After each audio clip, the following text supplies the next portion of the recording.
ایک دوسرے کو کہیں کہ خداوند آپ کو برکت دے۔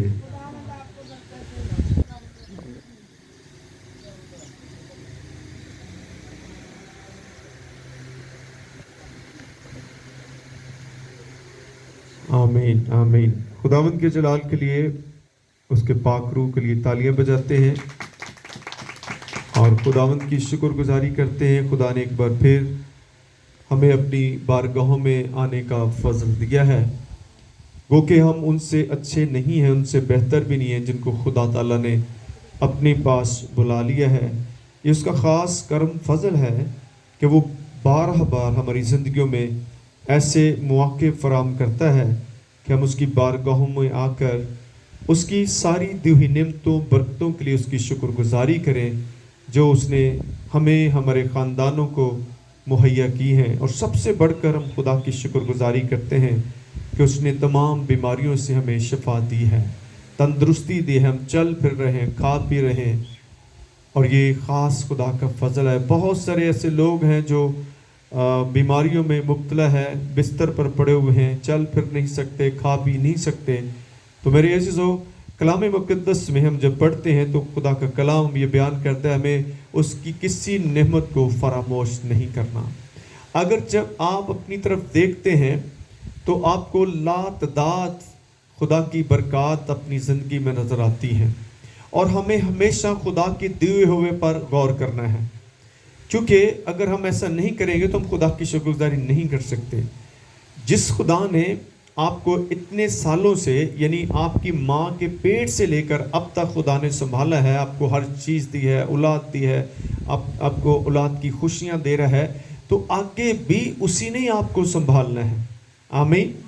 تو میرے عزیزو، ہم خداوند کی شکر گزاری کریں گے۔ آج کے زندہ کلام کو ہم کلام مقدس میں سے پڑھتے ہیں، زبور 63 اور اس کی 6 اور 7 آیت پر ہم آج صبح غور کریں گے۔ جب میں بستر پر تجھے یاد کروں گا اور رات کے ایک ایک پہر میں تجھ پر دھیان کروں گا، اس لیے کہ تو میرا مددگار رہا ہے اور میں تیرے پروں کے سایہ میں خوشی مناؤں گا۔ کلام مقدس کے پڑھے سنے جانے سے ہم سبوں پر خدا تعالیٰ کی برکت ہو۔ آمین۔ کتنی خوشی کی بات ہے، اور خدا کا بندہ داؤد نبی جو ہے اس بات کو بیان کر رہے ہیں، جب میں بستر پر تجھے یاد کروں گا۔ بستر ایک ایسی جگہ ہے جہاں پر سکون ہوتا ہے، شور و گل نہیں ہوتا، تنہائی ہوتی ہے، خاموشی ہوتی ہے، اور خدا ہمیشہ آپ کے ساتھ ایسی ہی جگہ پر بات کرنا چاہتا ہے جہاں پر ٹریفک کم ہو، جہاں پر آمد رفت نہ ہو، کیونکہ خدا آپ کے ساتھ سیپریٹلی بات کرنا چاہتا ہے، پوشیدگی میں بات کرنا چاہتا ہے۔ تو بستر پر جانا ایک ایسا عمل ہوتا ہے کہ وہاں آپ اکیلے ہی ہوتے ہیں، آپ کے ساتھ پہلا شخص بھی سویا تھا، اس کو نہیں پتا ہوتا کوئی بھی۔ تو خدا کا بندہ یہ بیان کر رہا ہے، جب میں بستر پر تجھے یاد کروں گا۔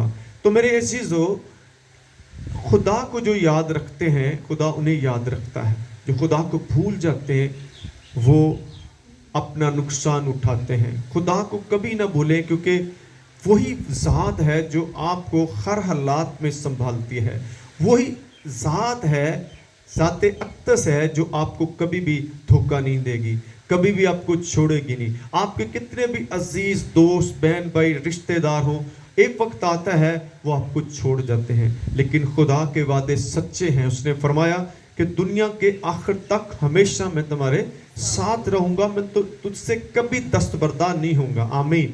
تو جب خدا نے اتنے بڑے وعدے کیے ہیں تو ہمیں اس کے وعدوں کو یاد کرنا ہے۔ اس لیے خدا کا بندہ تنہائی میں، خاموشی میں اپنے بستر پر اس رب کو، اس آقا کو، اس مالک کو یاد کر رہا ہے، اور رات کے ایک ایک پہر میں تجھ پر دھیان کروں گا۔ جب آپ مشکلات میں، مصیبتوں میں، پریشانیوں میں دھسے ہوں، پھنسے ہوں، تو پھر آپ خدا کو یاد کرنا شروع کریں۔ زبور 50 اس کی 15 آیت میں خدا نے فرمایا ہے، اور مصیبت کے وقت مجھ سے فریاد کر، میں تجھے چھڑاؤں گا اور تو میری تمجید کرے گا۔ تو میرے عزیزو، خدا چاہتا ہے کہ ہم ہر پل، ہر لمحہ اس کے ساتھ رابطے میں رہیں، جتنا رابطہ آپ کا خدا کے ساتھ مضبوط ہوگا آپ اتنا ایک فتح مند زندگی بھی گزاریں گے. آمین. تو رات کے ایک ایک پہر میں تجھ پر دھیان کروں گا. یعنی وہ اپنی توجہ کا مرکز ہے خدا کی ذات کو بنانا چاہتا ہے. آج ہمیں بھی اپنے مسائل کی طرف نہیں دیکھنا, حالات کی طرف نہیں دیکھنا, گورنمنٹ کی طرف نہیں دیکھنا, طوفانوں کی طرف نہیں دیکھنا, بیماریوں کی طرف نہیں دیکھنا. آپ کو خدا کی طرف دھیان کرنا ہے. یشوع کی کتاب میں کیا لکھا ہے؟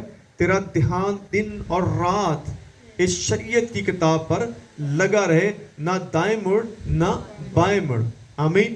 تو جب ہماری توجہ کا مرکز خدا کا کلام اور خدا ہوگا تو پھر ہمیں کوئی گرا نہیں سکتا.